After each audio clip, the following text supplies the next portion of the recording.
Hello, welcome to Storytime at Hickory Public Library. My name is Lisa, and I'm the children's librarian here, and I've got some good stories to share with you today.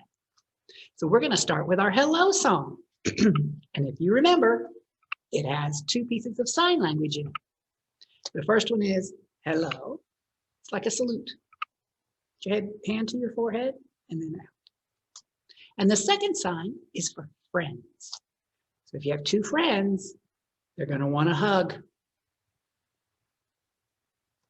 And the song goes, hello, friends. Hello, friends. Hello, friends. It's time to say hello. I'm a little scratchy. I got a cold. My first book is a really good one. It's by one of my favorite authors and illustrators. Her name is Keiko Kaza. And it's called A Mother for Choco. And that's little Choco. It's a pretty bird, isn't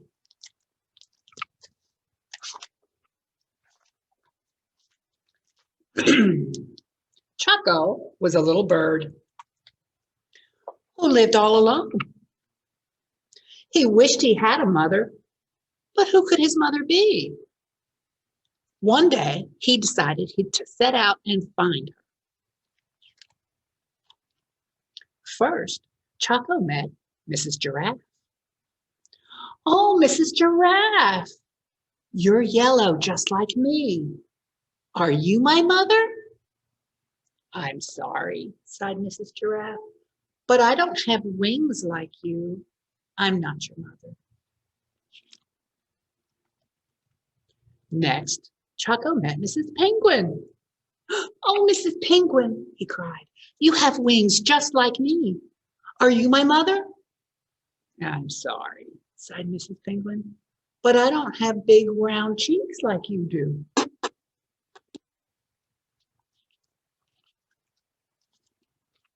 Then Choco met someone with big round cheeks, Mrs. Walrus.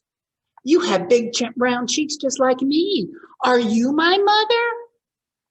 Now look, grumped Mrs. Walrus. I don't have striped feet like you. Go away, you're bothering me. That's a grumpy walrus.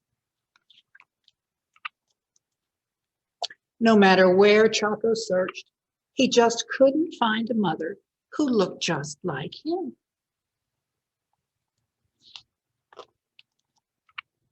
When Choco saw Mrs. Bear picking apples, he knew she couldn't be his mother. Mrs. Bear didn't look like him at all. Choco was so sad, he just sat down and started to cry.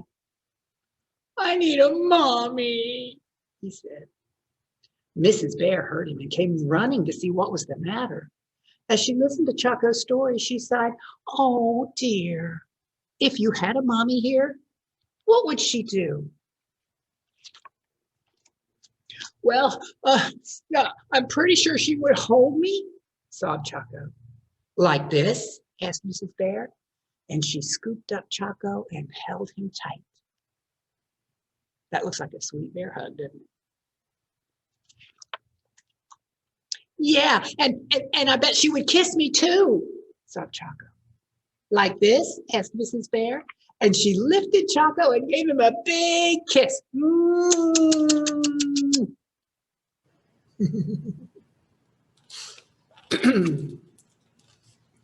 Yes, and I bet she would sing and dance with me to cheer me up, said Choco. Like this, asked Mrs. Bear, and they sang and danced and laughed together. Then she put her bag on her head. When they stopped to rest, Mrs. Bear turned to Choco and said, Choco, maybe I could be your mother.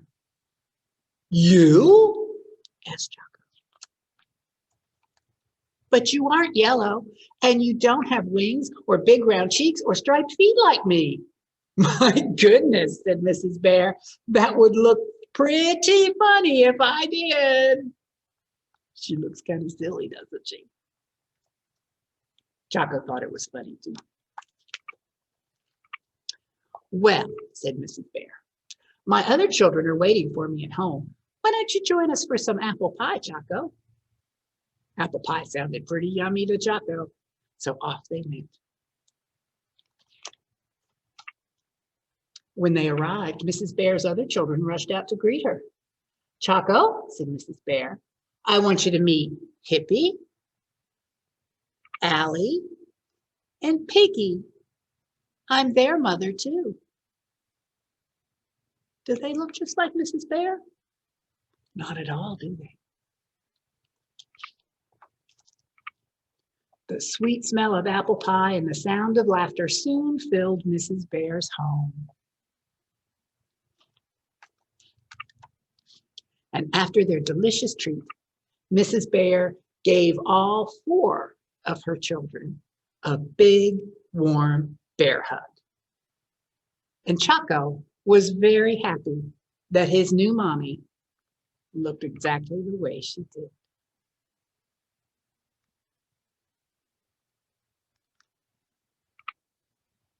So it doesn't matter if your mommy doesn't look just like you, or if you don't look just like your mommy or daddy. It's what they do that matters, not what they look like. The end. I love that story. Now we've got one called Giraffes Can't Dance. Looks like she's doing a somersault.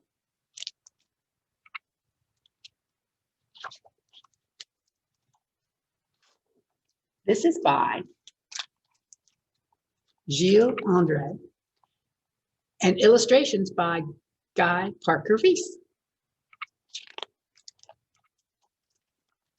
Gerald was a tall giraffe whose neck was long and slim, but his knees were kind of crooked and his legs were rather thin.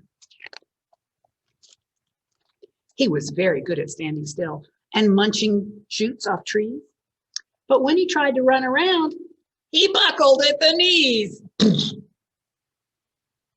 Poor Gerald. Now, every year in Africa, they hold the jungle dance, where every single animal turns out to skip and prance. And this year, when the day arrived, poor Gerald felt so sad, because when it came to dancing, he was really very bad.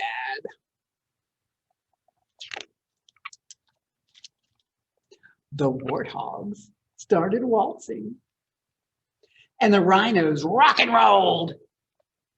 The lions danced a tango that was elegant and bold. The chimps all did a cha-cha-cha with a very Latin feel. And 8 baboons then teamed up for a splendid Scottish reel.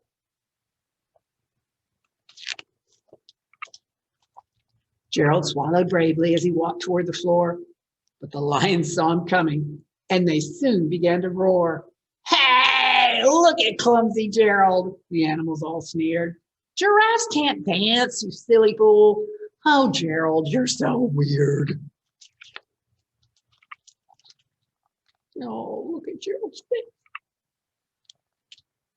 Gerald simply froze up. He was rooted to the spot. They're right, he thought. I'm useless. Oh, I feel like such a clot. So he crept off from the dance floor and he started walking home. He'd never felt so sad before.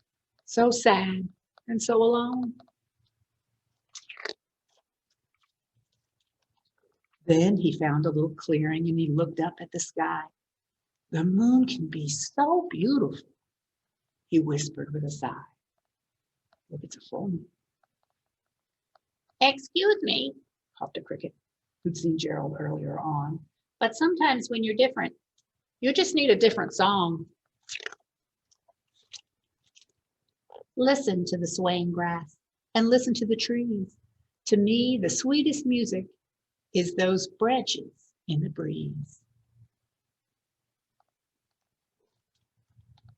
So imagine the lovely moon is playing just for you. Everything makes music if you really want it to. With that, the cricket smiled and picked up his violin. Then Gerald felt his body do the most amazing thing.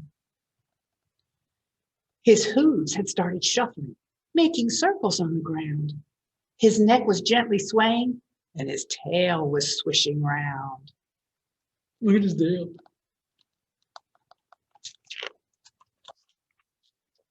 He threw his legs out sideways, and he swung them everywhere. Then he did a backward somersault and leapt into the air. Gerald felt so wonderful. His mouth was open wide.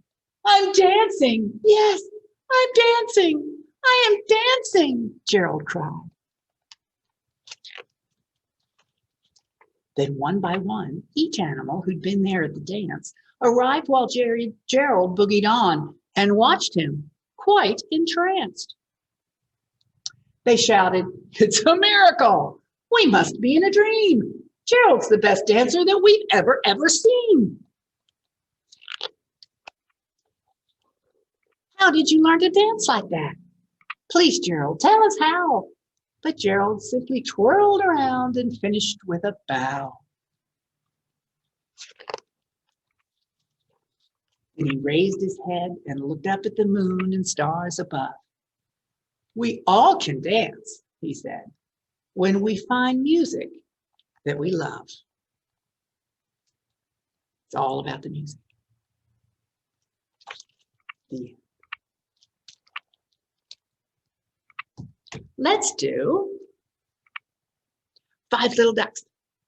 You get your 5 little ducks ready? 1, 2, 3, 4, 5. 5 little ducks went out one day over the hills and far away. When the mother duck called quack, quack, quack, quack, 4 little ducks came swimming back. 4 little ducks went out one day over the hills and far away. When the mother duck called quack, quack, quack, quack, 3 little ducks came swimming back. 3 little ducks went out one day over the hills and far away. When the mother duck called quack, quack, quack, quack, 2 little ducks came swimming back. 2 little ducks went out one day over the hills and far away. When the mother duck called quack, quack, quack, quack, 1 little duck came swimming back.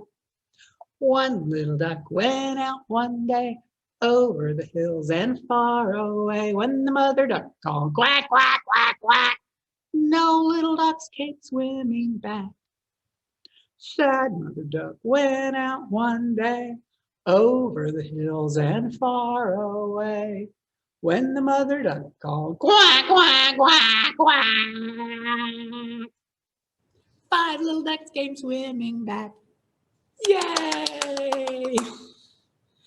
That's a fun one. I've got another book by Keiko Kaza. I told you she was a favorite. This one is called Grandpa Toad's Secrets. There's Grandpa Toad.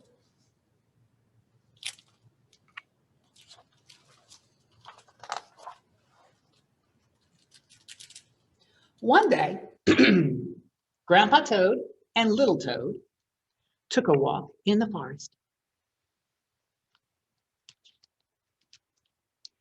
You know, Little Toad, said Grandpa, our world is full of hungry enemies. Well, how can we protect ourselves, Grandpa? Asked Little Toad. Well, I'm going to share my secrets with you. My first secret is to be brave. You must be brave when facing a dangerous enemy. Just then, a hungry snake appeared.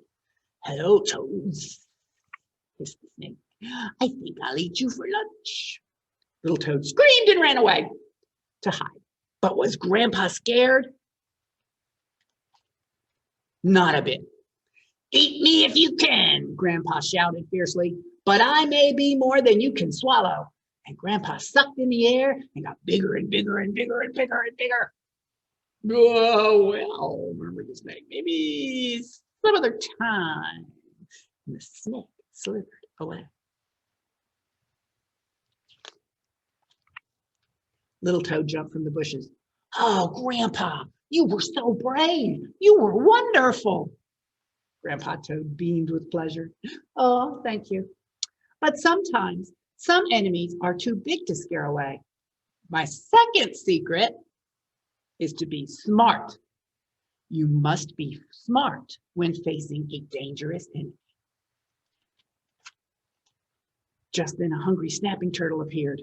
Hello, Toads, snapped the snapper. I'm going to snap you up for a snack. Snap, snap. Little Toad screamed and ran away to hide. But was Grandpa scared? Not a bit. A snack? Asked Grandpa. Wouldn't you rather have a feast than a snack? Well, yeah, said the snapper. Well, Grandpa whispered, a very tasty-looking large snake slithered by just moments ago. If you hurry, you can catch him. Oh, gee, thanks for the tip, said the turtle. And he hurried off to hunt for the snake. Little Toad jumped out from the bushes. Oh, Grandpa, you were so smart. You were wonderful. Grandpa Toad beamed with pleasure. Thank you, he said. Now for my third and last secret. Remember, number one was to be brave. The second secret was to be smart. I wonder what the third could be. Let's see. For my third and last secret, but before he could say another word, a humongous monster appeared. Hey, Toads, bellowed the monster. I'm going to eat you guys just for the fun of it. Little Toad screamed and ran away to hide. But was Grandpa scared? You bet he was. He had never seen such a frightening creature in his whole life. He tried to run away, but the monster caught him. Little Toad hid in the bushes, shaking with fear, but he remembered Grandpa's secrets. Be brave and be smart. Be brave and be smart. He saw some wild berries and quickly came up with a plan. Little Toad threw the berries at the monster. They splattered and left red spots all over his legs and feet. The monster didn't even notice the berries. He was too busy making Grandpa into a toad sandwich. You see the red splotches on his feet?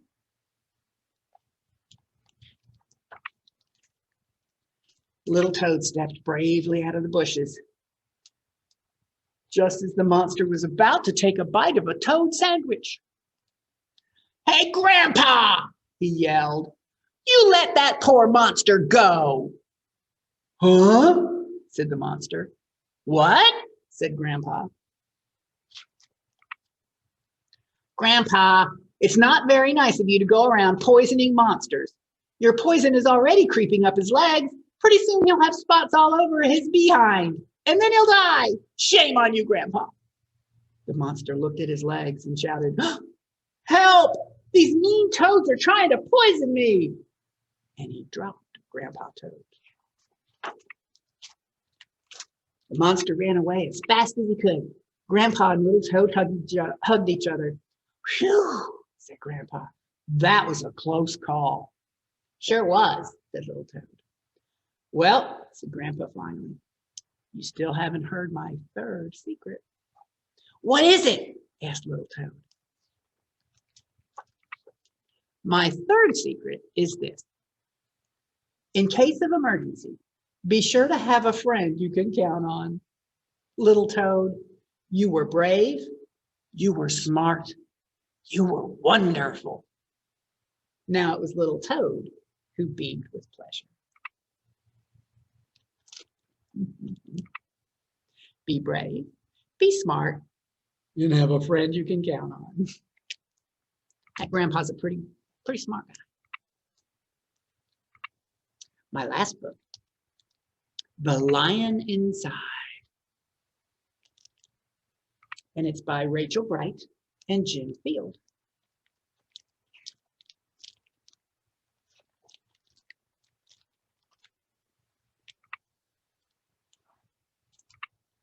In a dry, dusty place where the sand sparkled gold stood a mighty flat rock, all craggled and old. And under that rock, in a tiny little house, lived the littlest, quietest, meekest brown mouse. He was so very tiny, so incredibly small, that nobody noticed him, ever, at all. Can you see him in this picture?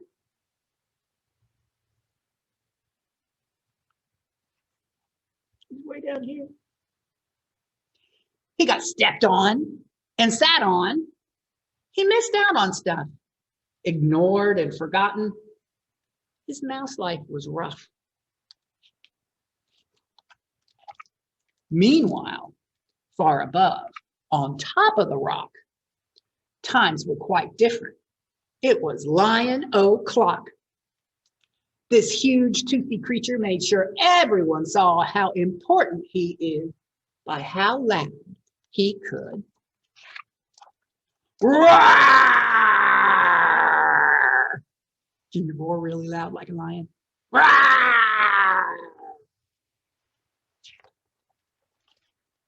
He was head of the pack. He was shouty and proud. He loved flexing his biceps and wowing the crowd. Yes, all were impressed by this mighty King Cat. If only, thought Mouse, I could be more like that. Then late one dark night, in his tiny mouse bed, the cleverest thought popped into his head. He leaped up in the darkness and held up a paw. I've got it, he said. What I need is a roar.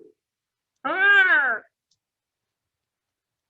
I mean, what if this mouse with the weeniest squeak were a little more and a little less meek? Well, he'd still be the smallest of fuzzy brown mice, but he'd make friends and join in, and life would be nice. Yes, thought the mouse, I must find out how. I will learn how to roar, and I will learn it now. But it wouldn't be easy. There was only one beast who could teach him this thing, but might make him a feast. It was time to be strong, take a chance. After all, forever was such a long time to feel small. So he made himself brave, and he thought like a winner. He set off for the top, hoping not to be dinner. It felt like the scariest thing he could do, but if you want things to change, first you have to change you. The farther he climbed, the closer he got to the slumbering lion reclining on top. Then at last, as he stood on his tippy toes, he found himself suddenly nose to nose. Pardon me. Wake up, Mr. Lion, you got company. Mr. Lion, what I've come to you for is, do you think you could teach me your roar? He's awfully close to that big lion, isn't he?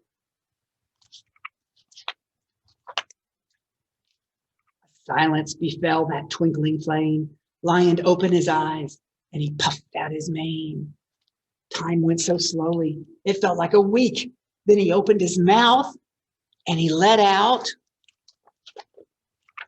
eek!